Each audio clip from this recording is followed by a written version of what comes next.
we don't, at this point in the U.S., we're not covering up the danger in the way that the Mexican government covered up these murders and tried to disavow them or just, push them to the side.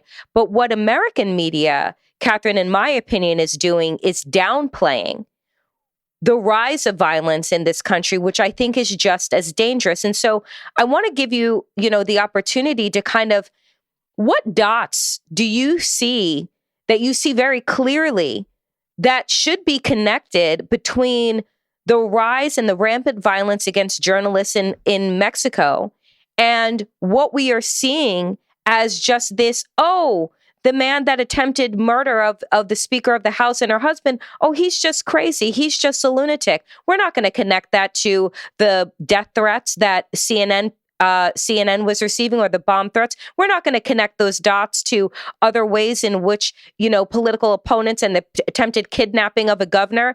What do you think is missing and should be connected in terms of what you have so readily written in your book to what is happening in the United States at such a rapid pace? Well, I think there are a lot of dots to connect there. And I would just say that when I first started investigating or researching this book, my purpose was to bring more attention to the fact that so many journalists were being killed in Mexico because there was no consequence. There was no change. It just got worse. And I thought, well, as a foreign correspondent, the one thing I could do is bring the story to a wider audience, to bring the story to people outside of Mexico, and to find out what really happened to Regina, because everyone wanted it covered up so badly. That's how I started. Then, almost immediately, this rhetoric that I was hearing in Mexico about the press is corrupt and any critical voice is being paid off or is somehow bad or the enemy. I started hearing that exact same rhetoric in my own country. And I say in the book that was one of the most shocking things of all, was to hear this narrative in my own country. And it has progressed very rapidly. It started probably around 2015, escalated with our previous president. But I don't want to just pin it to one person anymore. It's a tactic, and it's a very effective tactic. It was effective in Mexico. It's been effective around the world. And that's why we need to pay attention to it here. Because even though we're nowhere near the situation in Mexico, the erosion has already started. And the idea is this, is that it's authoritarianism 101, that whoever is against the regime is the enemy. And if the press is critical of the regime, the press is the enemy. And so that's the kind of thing that we're hearing here already. And also this idea of confusion and disinformation so that people don't know what to believe. The immediate thing on the Paul Pelosi case is we're gonna flood a lot of disinformation so that people don't really understand what happened. And that's very similar to the Regina case because they did the same thing. There were postings online hours after her death saying this had nothing to do with her journalism. And so it's like a fog machine so that people really don't know what to believe. And so when people don't really know what to believe, when the independent press is silenced and you don't have good information you can rely on and trust, you are easily manipulated. And that is the purpose of this narrative, to confuse people and to say to them, well, just listen to us. We have the truth. So listen to us. Don't listen to those other voices because those other voices are the enemy. And, the press in America has always been criticized, sometimes with good reason. And, you have your criticism of the press, which many times I agree with. And so it's always been part of the discourse, whether we're sensationalist or biased, et cetera, et cetera. But everyone up to this point agreed that we needed a free press to maintain our democratic system. And when Donald Trump called us the enemy of the people, I remember an interview with all the former presidents in the United States who all said, we didn't like the press, we didn't like the way they treated us, but it's necessary. And so George W. Bush, Obama, all of them said it. Exactly. Republicans, Democrats, they all said it. And so, again, there's this shift in the paradigm where the message is not critical of the media in the sense of do better, which I agree with. It's a message to silence the media and it's a message of control. The purpose of this kind of narrative ultimately is control.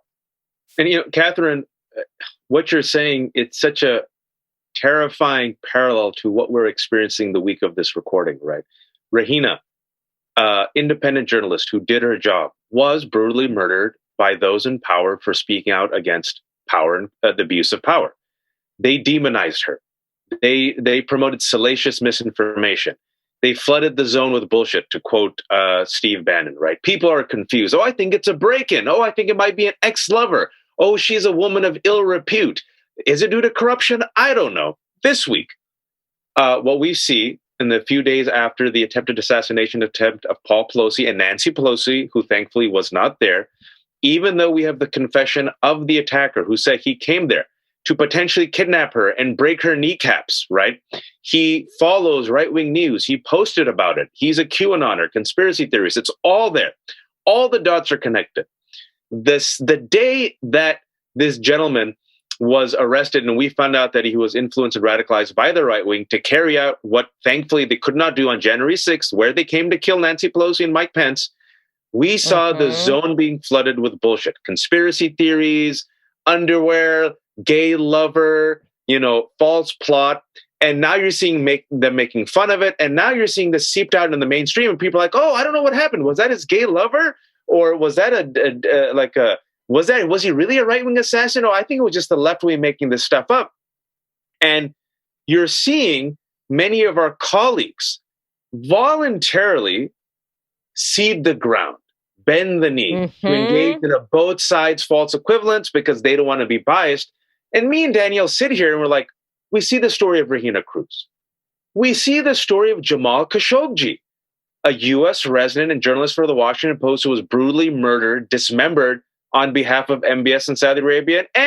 We gave it a pass because we need Saudi Arabia. We're seeing, like you said, Donald Trump openly instigate violence against journalists.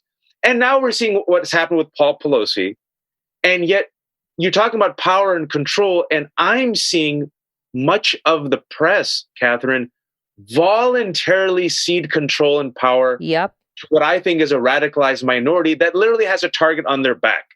I mean, and you might disagree with my analysis here, but what's happening here when we see those who have the responsibility to speak out cede the ground and bend the knee to power? And if you think I'm being, too harsh, go for it. You can criticize me on that. Well, I agree very much with what Jay Rosen said the other day on your program, that the press is covering a new world order with an old playbook. And that's how I describe it. And Donald Trump really rocked the mainstream media back on its heels because they were trying to use the old norms to cover this completely new setting. As he said, the two parties don't agree on basic things like they did in the past. And so how do you cover that? And I think, and I also agree when he says, and you've talked about this, some of the coverage, like the story in the New York Times about white anger and they're losing their America. The forgotten American in the Rust Belt. Their America is vanishing. Right. I agree with Jay saying that the mainstream media has internalized this criticism of being biased and liberal bias. And so they are afraid of being called biased. And so they're saying, well, how do we cover this new emerging angry voice? But again, they're using an old toolkit. And so I would say I completely agree with him that we need a new toolkit. And we need to look at these things in the lens of what happens in other countries with these types of tactics. For example, I'm going to toot my own horn here for a minute. Toot away. Toot away. When you cover a foreign country, you see this all the time. You're an American journalist. You're used to a certain environment for journalism, like I was for many decades, of covering things in the United States. And you go to these other countries where there is outright lying by the government. There is tactics to shut down independent voices, et cetera, which we hadn't seen before. And so when you're a reporter in a foreign country, you recognize that and you cover it because it's not your country. And so, for example, when I was the bureau chief in Mexico, there were government officials who would just very top people who would just outright lie to us, I would say, we're not quoting that person anymore. I mean, that's basic journalism. Yep. If a source lies, you don't go back to that person. So I come back to the United States and I see Kellyanne Conway on the Sunday shows every single Sunday. Yeah. After lying. And so I wrote a column where I said, this is journalism 101. If a source lies, you don't go back to that source. But because of this sort of political system of political coverage that we have that reveres candidates and presidents and doesn't want to, it kind of treads lightly in some ways with these people traditionally. Nobody in the domestic press wanted to do that. And so I wrote this column about how you see this all the time in other countries and you cover it and you say, no, not going to quote that, executive spokesperson anymore because they're lying. And so I took that column around to all the usual suspects. I tried to sell it to the New York Times and the Washington Post, and it got turned down everywhere. And this was in 2017, 2 months after Trump took office. 2 years later, the ombudsman at the Washington Post wrote the exact same column and said, yeah, why are we quoting Kellyanne Conway 2 years later?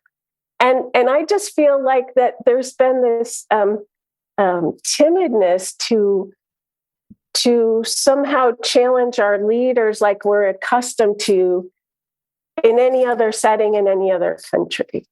And I think obviously that needs to change. And the framework with which we do it needs to change. And Jay again offered some solutions. Like, for example, this idea of white anger and losing their America. These people, if you look at the very fundamental level of what their anger is, it's economic. But these people are believing a narrative fed to them by their political leaders, which is being fed to them so that they will win elections, because that kind of tactic wins elections. And so when the press follows that narrative, that rhetoric, and tries to cover it from that paradigm, that's what you're going to get. But what about looking at the economics of these people and why they're angry? And look at what it is that they feel because they feel the system doesn't work for them anymore. Why not look at that? Why not look at what are the solutions for people who can't get ahead because they don't make a living wage and they don't have health care and they can't send their kids to college? It's all the same thing. But what it's being peddled as is white anger that they're losing their America. That's an invented narrative. And people without any other explanation or solutions are going to buy it.